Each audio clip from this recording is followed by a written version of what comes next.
제 29장.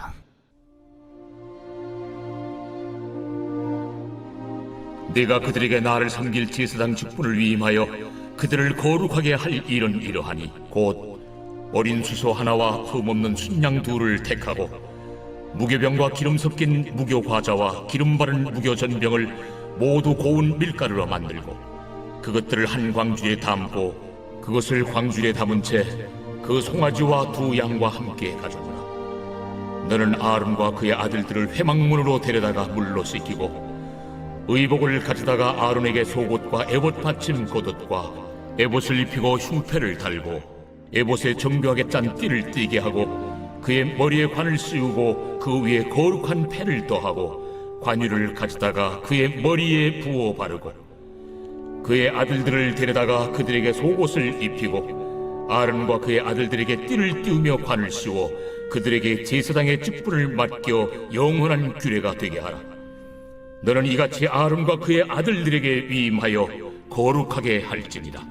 너는 수송아지를 회막 앞으로 끌어오고 아론과 그의 아들들은 그 송아지 머리에 안수할지며 너는 회막문 여호와 앞에서 그 송아지를 잡고 그 피를 네 손가락으로 제단 뿔들에 바르고 그 피 전부를 제단 밑에 쏟을지며 내장에 덮인 모든 기름과 간 위에 있는 꺼풀과 두 콩팥과 그 위에 기름을 가져다가 제단 위에 불사르고 그 수소의 고기와 가죽과 똥을 진 밖에서 불사르라. 이는 속죄제니라. 너는 또 순양 한 마리를 끌어오고 아론과 그의 아들들은 그 순양의 머리 위에 안수할지며 너는 그 순양을 잡고 그 피를 가져다가 제단 위에 주위에 뿌리고 그 순양의 각을 뜨고 그 장부와 다리는 씻어 각을 뜬 고기와 그 머리와 함께 두고 그 순양 전부를 제단 위에 불사르라. 이는 여호와께 드리는 번제요 이는 향기로운 냄새니 여호와께 드리는 화제니라.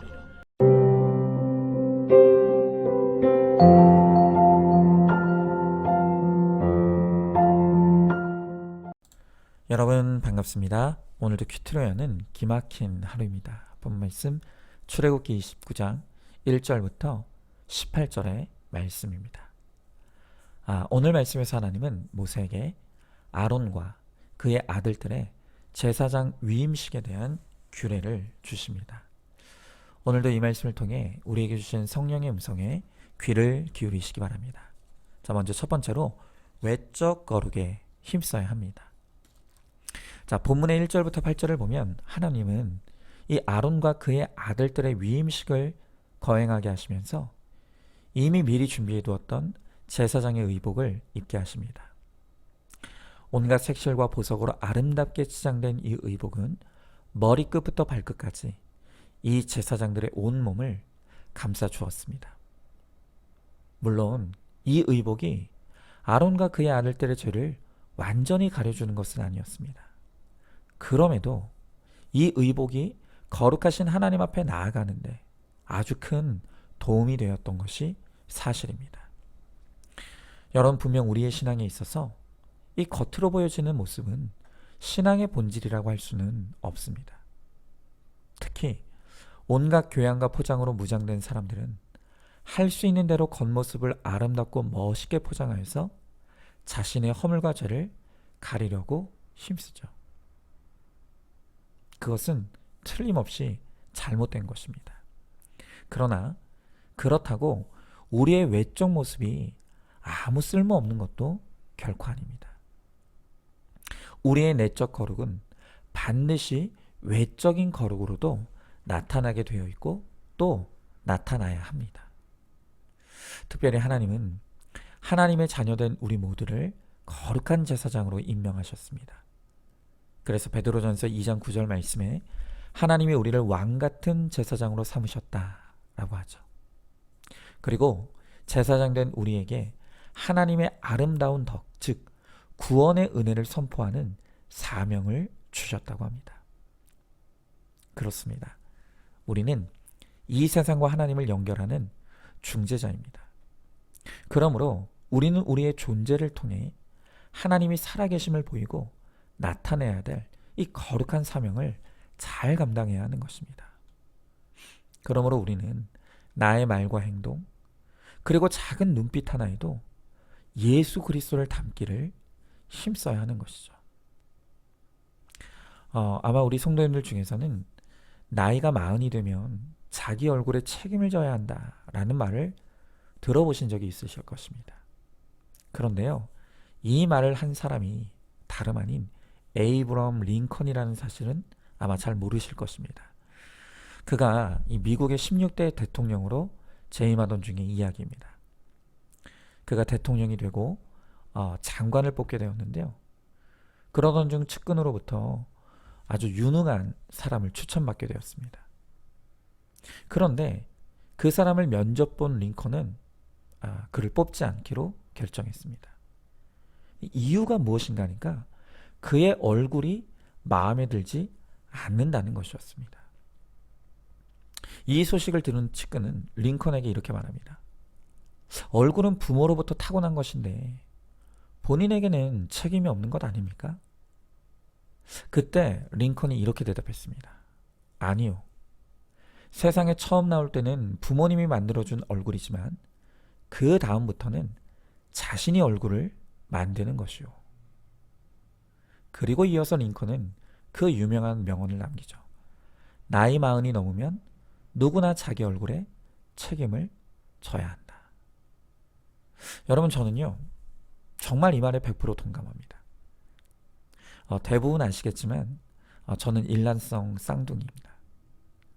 저도 이제 40이 훌쩍 넘었는데요.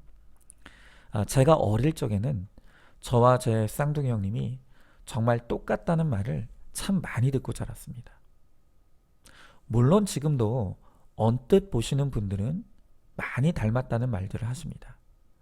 하지만 시간을 두고 저와 제 형님을 곁에서 두고 보신 많은 분들이 저희가 전혀 닮지 않았다고 말들을 하십니다. 아무리 쌍둥이라도 살면서 점점 삶의 환경과 인생의 경험치가 달라지고 또 인격과 가치관의 차이가 많이 달라집니다. 그리고 그것이 저와 제 형님의 인상을 점점 달라지게 하는 것을 제가 느낍니다. 과연 누구 얼굴에서 더 예수님의 얼굴이 보일까? 그것은 날마다 큐티하며 내재를 보는 거룩한 성도님들이라면 아마 정확하게 구분이 되실 겁니다. 네, 어쨌든 그렇습니다. 우리는 내 안에 주님을 모시고 사는 그리스도인으로서 자기 얼굴에 반드시 책임을 져야 합니다. 어떤 분들은 내 안에 예수님을 모시고 산다고 하는데 그 얼굴에 근심과 걱정, 우울과 분노가 가득한 분들이 있습니다. 여러분, 과연 그런 얼굴을 보고 누가 내 안에 살아계신 하나님을 느낄 수가 있겠습니까? 진정으로 예수님을 나의 소유와 상급으로 누리고 사는 사람은 환경을 초월하는 평안을 누립니다. 바로 그 신비한 평안이 얼굴에 스며나와야 합니다. 그럴 때 세상은 나의 얼굴을 통해 주님이 살아계시는 것을 보게 되는 것입니다. 그러므로 우리는 인생의 목적을 거룩에 두고 살아가는 하나님의 제사장으로서 우리의 얼굴에 책임을 질 수 있어야 합니다. 자, 한번 질문해 봅니다.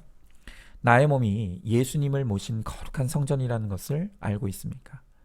내 안에 계신 주님을 나는 잘 드러내고 있습니까? 내 얼굴은 예수님을 가리고 있습니까? 드러내고 있습니까? 자, 두 번째로 우리는 내적 거룩에도 힘써야 합니다. 자, 이제 제사장들에게 거룩한 의복을 입게 하신 하나님께서는 이제 그들을 위한 속죄제를 드리라고 하십니다. 아무리 제사장이라도 결국 죄인입니다. 그러므로 제사장으로서 하나님 앞에 나가기 위해서는 반드시 죄사함의 속죄제를 드려야 하는 것입니다. 자, 오늘 10절에 보면 이 속죄제를 위한 제물인 송아지 머리에 아론과 그의 아들들이 안수를 했다고 합니다. 이 행위는 제사장들의 죄가 이 송아지에게 전가되는 것을 의미합니다. 그리고 그들의 죄가 전가된 송아지가 이들 대신 죄에 대한 형벌을 받아 죽게 되는 것이죠. 그러니까 이 송아지는 결국 장차 인류의 죄를 전가받고 대신 죽임을 당하실 메시아 예수님을 예표하는 것이라고 할 수 있습니다. 자, 그런데 이 속죄제를 보면 제물의 속에 있는 모든 내장을 불살하게 하시고 또 더러운 배설물까지도 다 불로 태우라고 명령하시는 것을 볼 수 있습니다. 오늘 우리는 이것을 통해서 하나님은 우리의 거룩이 내면의 거룩으로부터 시작되어야 된다는 것을 분명하게 가르쳐 주시는 것입니다. 예레미야서 17장 9절의 말씀에는 만물보다 거짓되고 심히 부패한 것은 사람의 마음이다 라고 했습니다. 그래서 예수님도 사람을 행위로만 죽이는 것이 살인이 아니라 그 마음에서 형제를 미워하는 데서부터 이미 살인은 시작된다 라고 말씀하십니다. 또한 다른 남자 다른 여자와 행위로 행하는 것만이 간음이 아니라 마음으로 음욕을 품는 데서부터 간음이 시작된다고 하시는 것입니다. 그러므로 우리는 날마다 큐티로 내 속사람의 숨은 악과 죄를 드러내어서 우리의 죄의 뿌리인 이 마음의 회개를 이루어야 합니다. 우리가 겉으로는 그럴싸한 교양과 성품으로 포장되어 있지만 내 마음에 들끓고 있는 그 숨은 마음의 죄가 무엇입니까? 아닌 척하지만 그 마음에 욕심과 탐심이 있지 않습니까? 분노와 혈기가 있지 않습니까? 시기와 질투가 있고 증오와 원망으로 가득 차 있지는 않습니까? 바로 그 마음에 숨겨진 악과 죄가 말씀으로 드러나고 진정한 회개를 이룰 때 비로소 내 얼굴에 그리스도의 신비한 얼굴로 변화되어져 가는 것이죠. 제가 이번 주일 설교에서도 고백했었지만 저는 이번 주일 예배를 통해 제 안에 얼마나 무섭도록 많은 혈기가 들끓고 있는 사람인지를 직면하게 되었습니다. 이번 주 일부 예배를 드리던 중에 갑자기 잘 나오던 간증 영상이 깨어지기 시작하면서 음성만 나오는 방송 사고가 일어나고 말았습니다. 그런데 그 순간 저는 가만 그 말씀이 떠오르고 내 죄를 보기보다는 우리 부교역자들이 사전에 예배 준비를 소홀히 했다고 생각하면서 비난과 정죄의 화살을 쏘아댔습니다. 그리고 시간이 지날수록 그 정죄와 비난이 혈기와 분노가 되어서 도저히 설교에 집중할 수 없는 지경까지 되었습니다. 그래서 일부 예배 때 설교 중반까지도 저는 제 속에 치고 올라오는 혈기를 억누르면서 겨우겨우 설교할 정도로 정신이 아득했습니다. 그런데 그렇게 혈기에 사로잡혀서 설교하다가 한 중반쯤 되니까 그때부터 서서히 제가 준비한 설교문이 보이기 시작했습니다. 아마 주일 설교를 들으신 분들은 다 아시다시피 그날 설교의 주제가 사탄에 관한 것 아니었습니까? 하나님은 그날 이 사탄에 관한 설교 말씀을 들어야 될 사람이 바로 설교자인 저 자신이라는 것을 깨닫게 하셨습니다. 그것이 깨달아지니 저의 정죄와 비난 그리고 혈기와 분노 뒤에 바로 사탄이 있음이 보이기 시작했습니다. 그리고 지금 이 상황을 가장 기뻐할 존재도 마귀라는 것이 깨달아지기 시작했습니다. 그것이 분별이 되기 시작하니 회개가 이루어졌습니다. 그리고 다시 정신이 돌아오고 예배를 잘 마무리할 수가 있었습니다.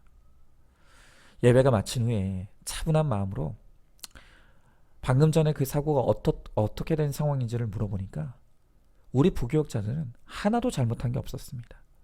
분명히 간증 영상은 전혀 문제가 없었고 준비도 잘했었는데 어찌된 일인지 그때만 알 수 없는 이유로 영상이 깨어져 나왔던 것입니다. 그리고 실제로 2부 예배 때는 아주 멀쩡하게 영상이 잘 송출이 되었습니다. 저는 이 사건을 계기로 제가 얼마나 혈기 많은 사람인지를 다시 한번 직면할 수 있었고 한바터면 저의 혈기로 인해 사단의 하수인이 되어서 너무나 소중한 예배를 망치고 성도님들의 은혜를 가로막을 뻔했다는 것이 인정이 됩니다. 그래서 저는 저의 회개의 적용으로 평소에는 주일 2부 예배 영상을 유튜브와 홈페이지에 게시하는데 이번 주에는 저의 이 혈기방자 모습이 고스란히 담긴 1부 예배를 공개적으로 올리도록 부탁했습니다.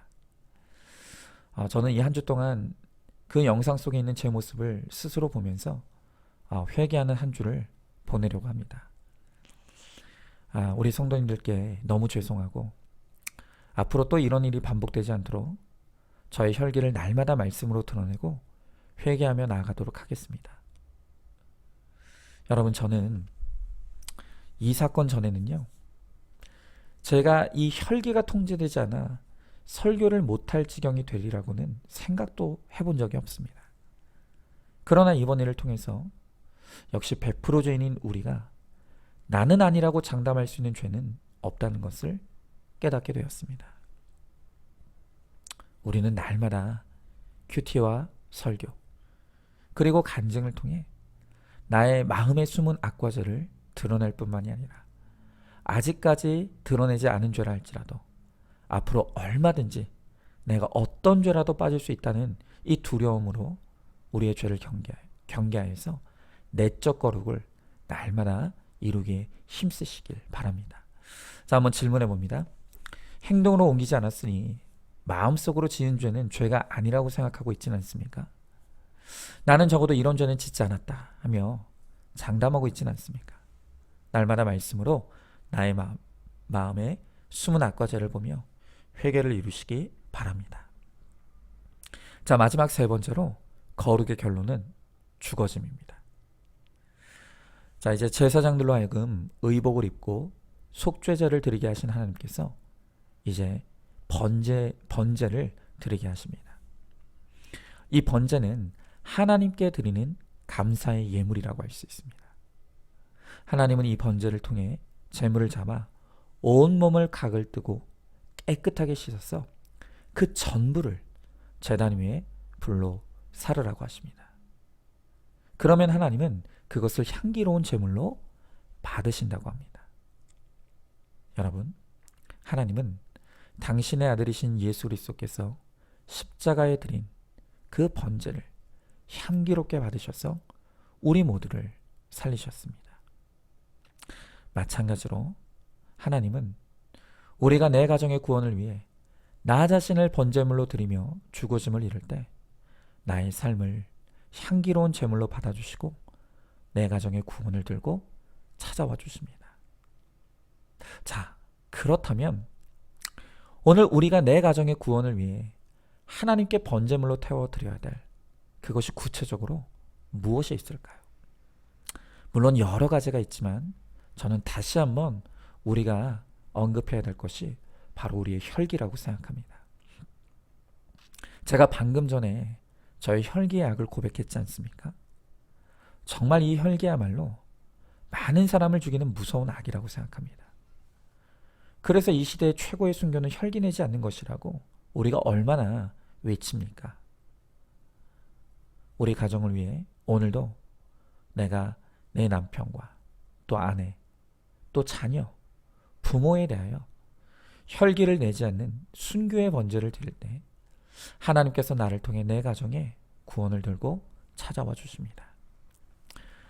지난주에 오은영 박사님의 이 금쪽 같은 내 새끼를 보았습니다.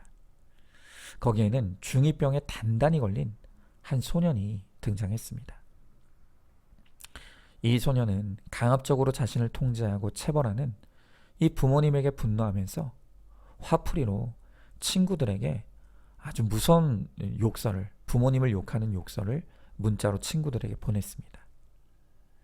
그런데 그 자녀가 부모에 대한 험담과 욕설을 친구들에게 문자로 보내는 장면이 고스란히 방송에 공개가 되었습니다. 자, 그런데 그 장면을 보던 오은영 박사님이 잠시 영상을 멈추게 한 뒤에 부모님에게 묻기를, 만약 아이가 부모를 욕하는 문자를 직접 봤다면 그 상황에서 아이에게 어떻게 했을 것 같으냐라고 물었습니다. 그러자 두 부모님은 많이 화냈을 것 같고 내가 도대체 너한테 왜 이런 말을 들어야 하느냐고 따졌을 것 같다 라고 대답했습니다. 저는 너무 공감했습니다. 저라도 그랬을 것 같습니다. 그런데 이런 부모의 반응에 대해 오은영 박사님은 대답하기를, 이렇게 자녀에게 원망하는 것은 부모가 보여야 할 태도가 아니라고 합니다. 그러면서 그때 부모가 보여야 될 반응은 인정하는 태도라는 것입니다. 맞다. 내가 너에게 부당하게 대한 것이 있었다. 미안하다. 라고 아이의 분노를 공감하고 올소이다로 인정해야 된다는 것입니다. 바로 이것이야말로 부모가 보일 수 있는 통 큰 사랑이고, 그럴 때 자식들은 부모의 그런 모습에 존경하게 되고 고개를 숙이게 된다는 것입니다. 그런데 그것이 아니라 자녀를 부모의 강압과 혈기와 분노로 다스리려고 하면 할수록 자녀들은 더더욱 통제할 수 없게 된다는 것이죠. 여러분, 이 악하고 음란한 세대에서 오늘 우리의 자녀들의 구원은 절실합니다. 그런데 우리가 우리의 자녀들을 구원해 내려면 우리 부모들이 하나님 앞에 나의 분노와 혈기를 번제로 태워 드려야 된다는 것입니다. 그리고 우리의 자녀들에게 부모로서 나의 부족함과 연약함을 솔직하게 인정하고 회개하며, 또한 회개에 합당한 적용을 이룰 때 부모인 나의 죽어짐을 통해 주님이 내 자녀들에게 반드시 찾아와 주십니다. 그것은 비단 부모 자식 간뿐만이 아니죠. 부부 간에도, 시댁과의 관계에서도, 처가와의 관계에서도, 또 직장에서 모든 관계에서도 이것은 동일하게 적용되어야 할 것입니다. 이렇게 혈기의 순종을 이룬 나를 통해 주님이 방문해 주시는 은혜가 임하기를 소망하시고 기도하시기 바랍니다. 자, 한번 질문해 봅니다. 나의 혈기가 가장 죽어지지 않는 관계는 무엇입니까? 나의 혈기 때문에 가정 구원이 지체되고 있다는 것을 알고 있습니까? 혈기를 불러 태우는 번제로 주님께 드림으로 주님이 내 가정에 방문해 주시기를 간절히 기도하시기 바랍니다. 자, 오늘도 11월 9일 보석상자입니다. 인생은 각자 절대치의 고난을 안고 살아갑니다. 아멘. 우리 함께 기도하겠습니다. 하나님, 오늘 주님은 이 말씀을 통해 우리가 외적 거룩과 내적 거룩에 힘써야 하며, 우리의 거룩의 결론이 바로 우리의 죽어짐이라고 말씀해 주십니다. 하나님, 우리가 인생의 목적이 거룩임도 깨달았고, 또한 내가 얼마나 악한 죄인인지도 깨달았지만, 우리는 여전히 우리의 반복되는 죄 앞에서 무너지고, 또 우리의 혈기와 분노로 인해 내 가정의 구원을 가로막는 일들이 너무 많습니다. 우리의 힘으로는 도저히 죄의 힘을 이길 능력이 없습니다. 그러하기에 오늘도 우리의 구원자이신 주님의 은혜에 우리를 부탁하며 그 은혜로 우리를 거룩하게 하여 주시기를 소망하오니, 주님, 우리 가운데 함께 해주시고 우리 가운데 역사하여 주시사 우리가 거룩한 하나님의 자녀가 되게 하시며, 또한 내 가정의 제사장이 되어서 하나님과 내 가정을 연결하는 중재자의 사명을 잘 감당할 수 있는 우리 모두가 되게 하여 주시옵소서. 믿사오며 사랑이 많으신 우리 예수님 이름 받들어 기도드리옵나이다. 아멘. 오늘도 큐티로 기막힌 하루를 살아내는 하늘가족 공동체 우리 모든 성도님 되시기를 주님의 이름으로 축복합니다.